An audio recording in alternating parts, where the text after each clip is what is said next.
ఈ రాష్ట్రానికి మరి ఆ కలియుగ దైవమైన శ్రీ వెంకటేశ్వర స్వామి యొక్క శాపము తగిలిందని చెప్పి కూడా ఈ సందర్భంగా తెలియజేసుకుంటున్నా. ఎందుకంటే ఇవాళ చూస్తే ఈ 18 నెలల కాలంలో అనేక దేవాలయాల్లో భక్తులు ప్రాణాలు కోల్పోవడం జరుగుతుంది. మరి ఇవాళ నేను ఒకటే ఈ ప్రభుత్వానికి అడుగుతున్నాను, మరి ఆ భక్తులకు రక్షణ కల్పించాల్సిన ఈ ప్రభుత్వం ఏం చేస్తుంది?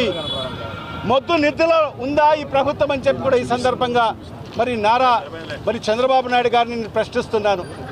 మీ బాధ్యత కాదా ఆ భక్తులకు మరి రక్షణ కల్పించాల్సిన బాధ్యత ఈ ప్రభుత్వం పైన లేదా?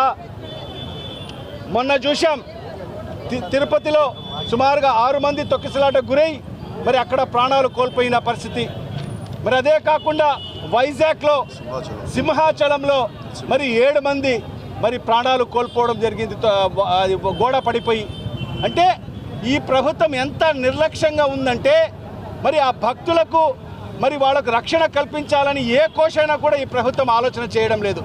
మరి ఈ ప్రభుత్వం ఆలోచన చేస్తుంది ఏంటంటే వైఎస్ఆర్ కాంగ్రెస్ పార్టీ నాయకులకు అక్రమ కేసులు పెట్టి మరి వాళ్లకు జైలు పాలు చేయాలి.